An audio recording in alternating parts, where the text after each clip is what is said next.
私見たいわ。え、いや、そんなことを急に言われても。でもどうしても見たいの。見せてくれるわよね。僕が？いや、無理です。無理。どうしてよ。やっぱりこういうことは手順というか、一定の流れというものがあってですね。古びた坑道にある、おそらくは掃除道具入れとして作られたであろう3畳ほどの狭い部屋に若い男女が2人きり。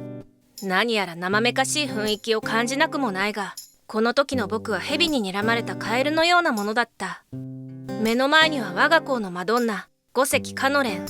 変わった名前なのでみんなの記憶に残っているという理由もあるのだけれど、彼女を有名人たらしめるのはおそらく別の要因によるものだ。彼女はとてつもない美人さんなのである。その上スタイルもボンキュイーンなのだ。ちなみにボンキュイーンは僕の言葉ではなく、昭和生まれの男性教師の発言によるものだ。クラス受けを狙った彼の言葉は当然のごとくセクハラとして問題視され、減給になったとかならなかったとか。しかしそのボンキュイーンが一人歩きをしてしまって彼女の印象を決定づけた感はある。五関さんはスタイル抜群なのだ。とはいえ彼女の得意性はその名前や容姿にあるのではなく、むしろ性格というか生態にあるという。同じクラスになったことがない僕は噂で聞き及ぶのみであったが、曰く彼女は寡黙で誰とも話さないのだそうだ。無論全く会話をしないというわけではないだろうが、少なくとも必要最低限のコミュニケートしか取らない模様で、だから彼女には友達が一人もいないのだ。つまりは陰キャ？確かに日常垣間見ることができる範疇において、彼女が誰かと話しているようなシーンに僕は出くわしたことがないが、しかし今目の前にいる五関さんは口角泡を飛ばす勢いといった体で粗末なパイプ椅子に座る僕に迫っていた。この角度からだとバストの張りと大きさがよくわかるよね。思春期の男子には目の毒だよね。ねえ、ちょっと聞いてるの？聞いてる。五関さんってそんな大声で話すんだ。そう言うと彼女はちょっとだけ鼻をふんって鳴らし、壁に立てかけてあったパイプ椅子を勝手に手に取ってから開くと、僕の正面に置いてから乱暴に腰を下ろした。ここ天文学部なんでしょ？いや、天文同好会です。部になるには人数が足りなくて。どっちでもいい。星空を見ることに違いはないんでしょ？そりゃまあそうだけど。じゃあどうして見せてくれないわけ？あなた見たことないの？いや、そりゃ頻繁に見ますけど。何よ、ここじゃ見れないんです。どういうことよ。彼女が見たいというのは流星、流れ星である。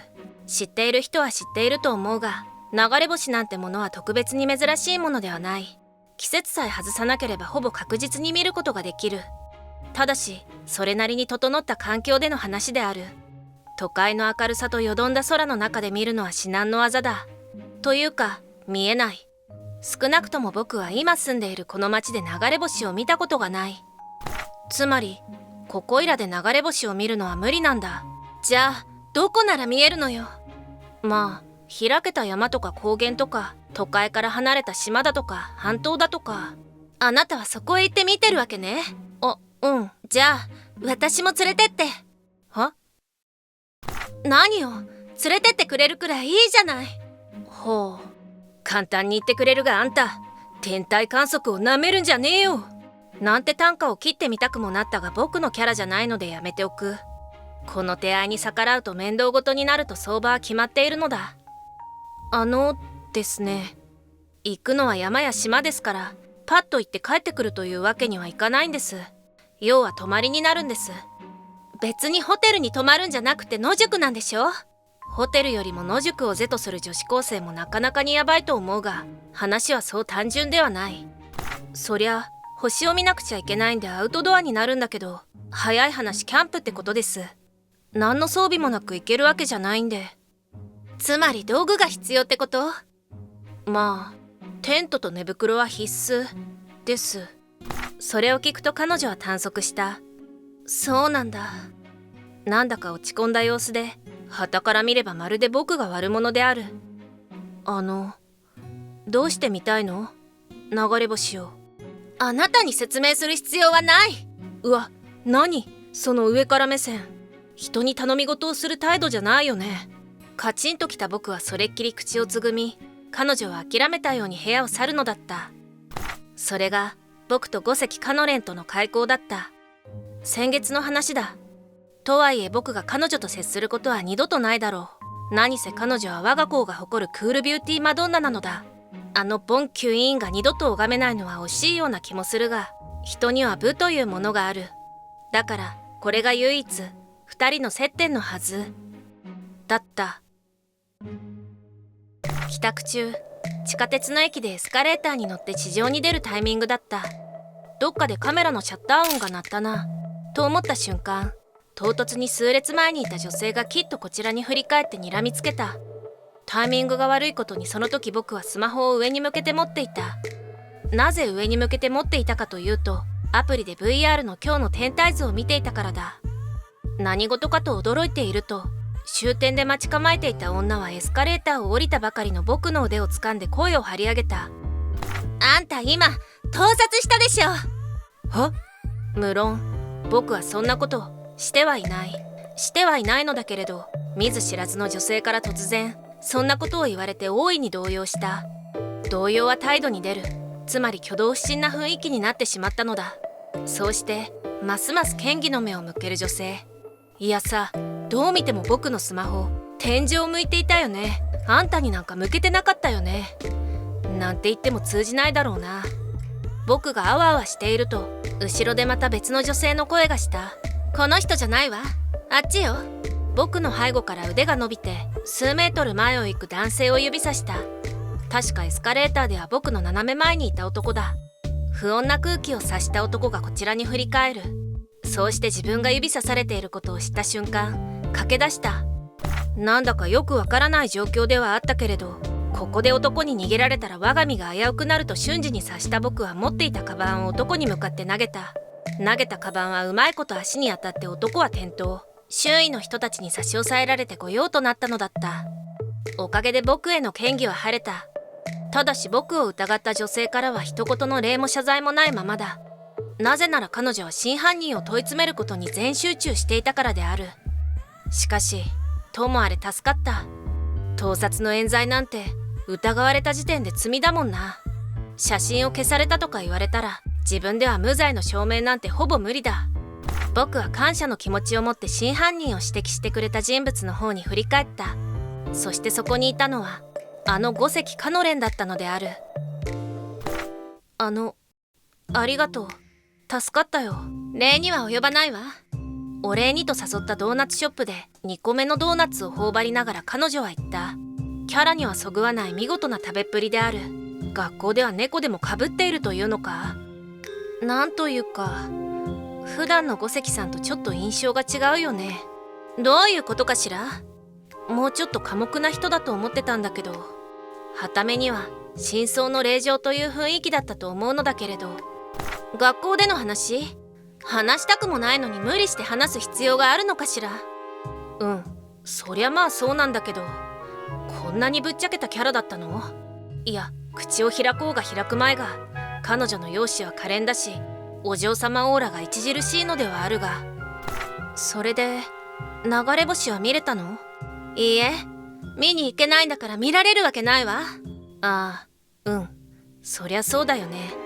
道具を用意するのも面倒だし、具体的にどこに行くのかとか交通手段とか考え出したら億劫だもんね。などと考えていたら、意味慎重に彼女がこちらを見つめていた。まるでおねだりする猫のような雰囲気を醸し出している。もしかして仕組んだ？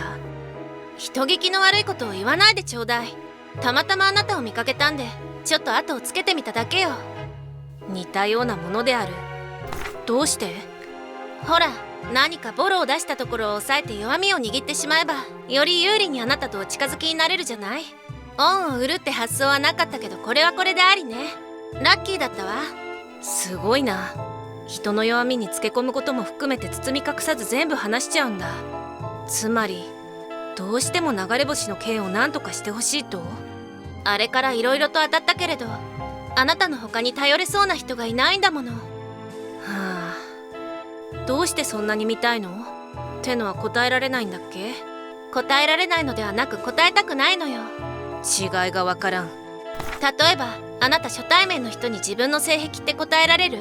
はあ？そういうことよ。どういうことだよ。つまり流れ星が五関さんの性癖なんだ。あなたバカなの？全然違うわ。そもそも流れ星が癖ってどういうことよ。わかりません。誰にだって触れられたくない事柄ってあるでしょ。何でもかんでもつまびらかにすればいいというものではないわ。そういうことよ。はあ、なんだかよくわからんが、つまり答えられないということらしい。疲れる会話だ。ですね。何かしら？流れ星が見えるところまで案内するのはやぶさかではないんだけど、いきなり連れて行くわけにはいかないんです。一定の手順ってものがあって、デートでもすればいいのかしら。あなたのおごりなら付き合ってあげなくもないわよ。それはとても魅惑的な話だけど、そうじゃなくって。何よ、とっとと言いなさいよ。話の腰を折ったのはあんただよ。と口をついて出そうになるが、なんとか飲み込んだ。重ねて言うが、この手合いに逆らうと面倒ごとになると相場は決まっているのだ。保護者の同伴がない外泊は学校から許可をもらわなくちゃいけないって知ってる？それも正当な理由がないと許可されないんだよ。そんなもの無視すればいいじゃない。それで何かあった時、僕が全責任を負うのでしょうか。おいおいおいおい、なんだそのため息は。まるで僕のことを気が小さくて使えない男だとでも言わんばかりの態度ではないか。まあいいわ、言い分は分かった。ではどのようにすればいいのか、その手順とやらを教えてちょうだい。天文同好会に入会して会員として天体観測目的で外泊許可を申請すれば学校の許可は出ると思うけど。なるほど、筋は通っているわね。面倒そうに答える彼女。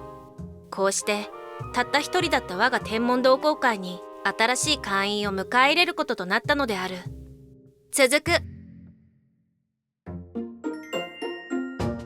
最後までご視聴ありがとうございました。面白いと思われた方は高評価、チャンネル登録をお願いします。